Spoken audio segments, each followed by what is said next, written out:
A new report says of the estimated 300,000 child soldiers around the world, about 40% of them are girls. The girls are often frontline fighters or used as porters or cooks. Many are sexually abused.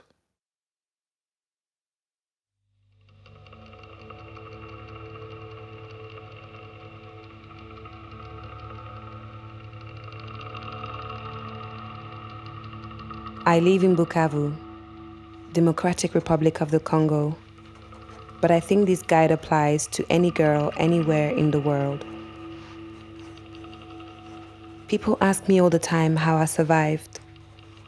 It wasn't that I was smarter or even stronger than anyone else. I didn't even know what I was doing. It was just that something inside of me couldn't go along. My friends, they got taken at the same time as me.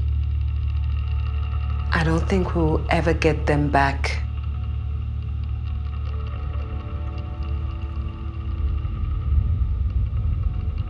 Rule number 1. Get over that girl thing. This can't be happening to me. When it happens, and trust me, it happens to thousands of us, you will not believe it. You will think, these are just crazy soldiers fooling around.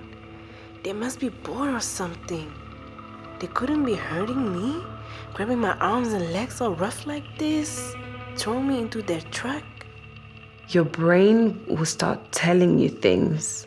They're old enough to be my father. They know better than this. This will be confusing. This will make you feel stupid. It'll make you feel like what is happening is not really happening. It'll make you feel like you did something wrong. I watched my best friends, Alisa, Esther, and Sowadi. We were on holiday. We took the boat together from Bukavu to Goma. We were joking around a lot on the lake. Lake Kivu. It's a really huge lake. It takes 5 hours to cross it. We were drinking Fantas and making fun of Esther's big crazy hair. We were going to Goma to swim and hang out. We went shopping. So Wadi bought these gold shoes. I remember thinking I wanted them too, but I didn't want her to think I was copying her. And as we walk out of the store and down this road, it didn't seem real. We were just shopping, and now these crazy soldiers, that's why they didn't run. I wanted to run, but I didn't want to leave them. When we tried to refuse, that's when we got how serious it was. One of the soldiers, the real big one, started beating Alisa, and she was screaming. My best friends were all screaming and crying. I got very quiet. That's what I do. I wasn't going to let these soldiers know anything. That leads to rule number 2. Never look at him when he's raping you. He will call your name in this grating, craving voice. He will beg you to look. He will turn your head with his big, rough, dirty hands. Never move your eyes to his. Close them if you have to. He is nothing. He isn't even there. He's a teeny tiny, meaningless speck.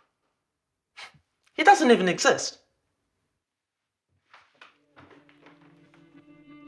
Rule number 3. Build a hole inside yourself and climb into it. He will be on top of you.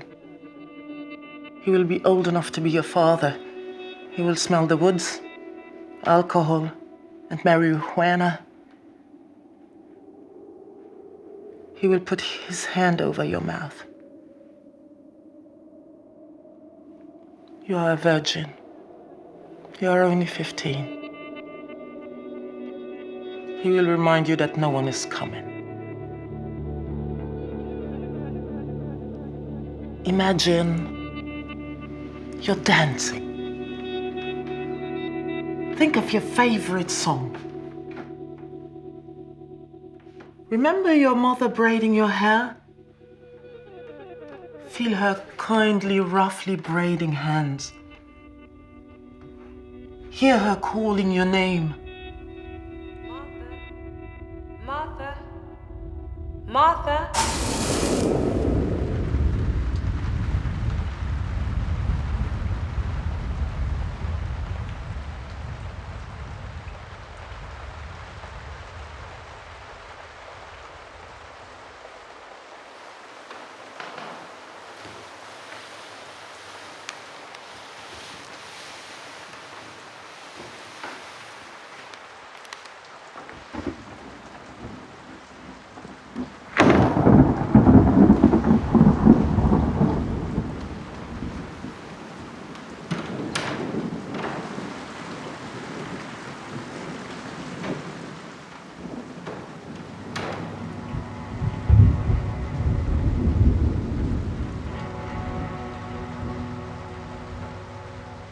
Rule number 4.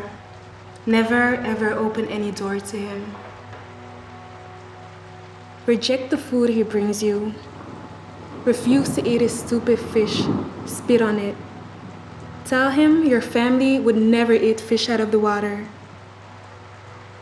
When in public, he will want you to smile and act like a proper wife, even though he's married to someone else. Never smile.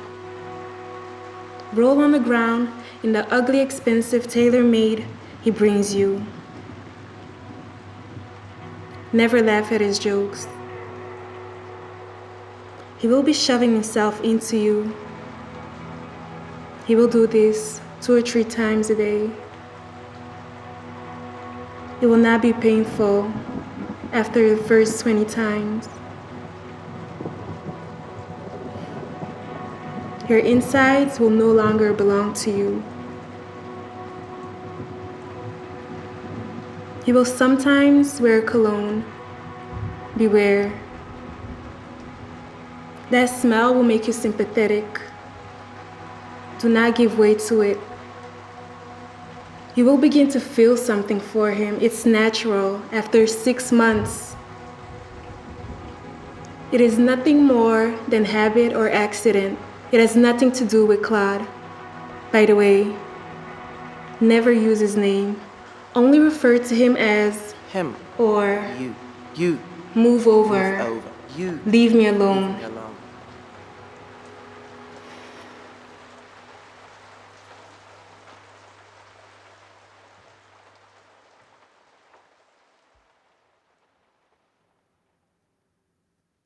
Rule number 5. His sadness is none of your business. He will seem so sad. All the bad things he has seen and done, you will feel bad for him. You will feel everything he feels and doesn't feel. You have been his slave for almost 2 years. You will start to think there is no one else. This is your life. He will be the only person who ever loves you. When you start vomiting one morning, you'll be sure he poisoned you.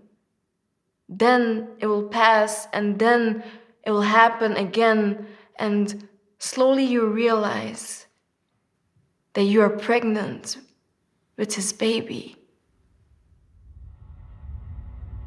He will tell you if you even think of aborting it.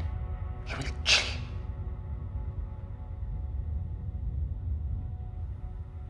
Refuse to take care of his baby.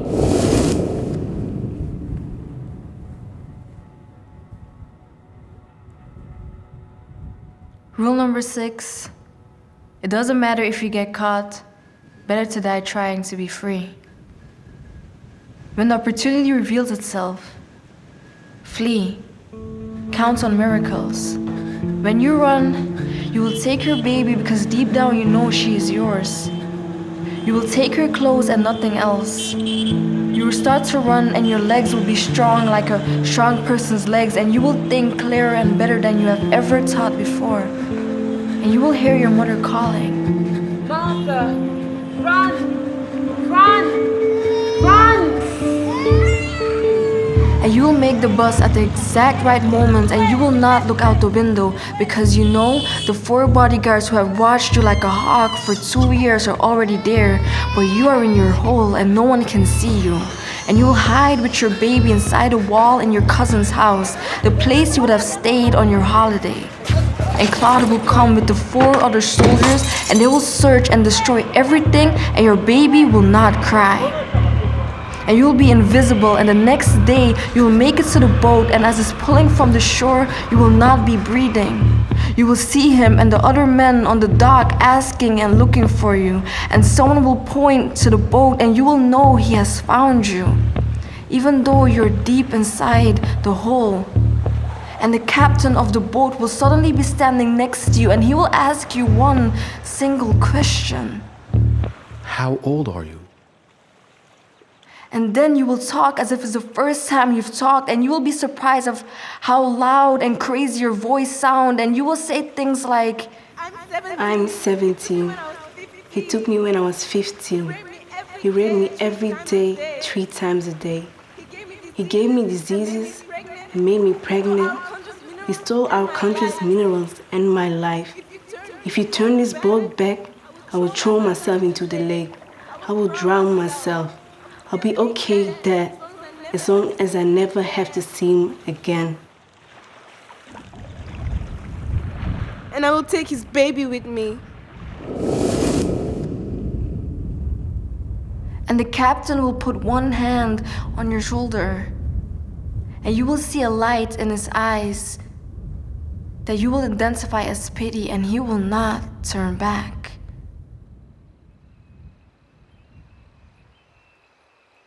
Rule number 7. Do not feel guilty about how happy you feel when you hear he is dead. After 6 months back at home in your beloved Bukavu, you will run into 2 soldiers from the camp, and they will be surprised at how well you look. And they will tell you that Claude got killed. And you will say, God did something good. and at that moment, milk will pour into your breast, and you will love your baby.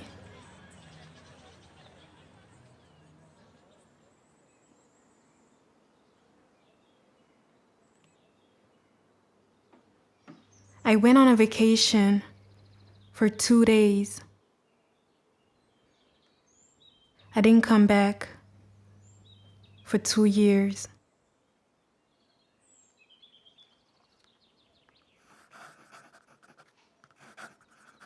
Rule number 8. No one can take anything from you if you do not give it to them.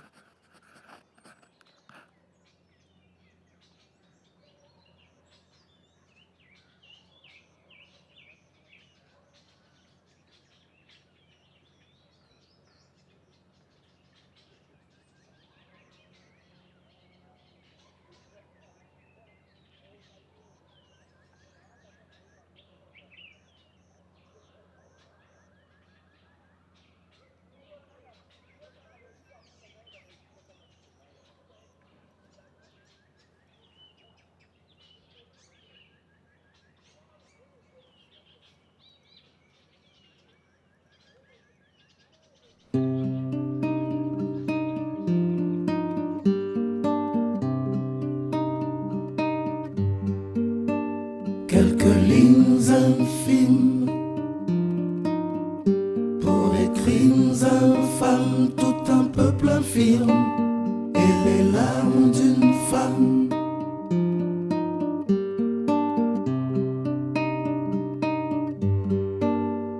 Quelques mots infimes pour des fautes infâmes, la conviction intime d'un immuable drame.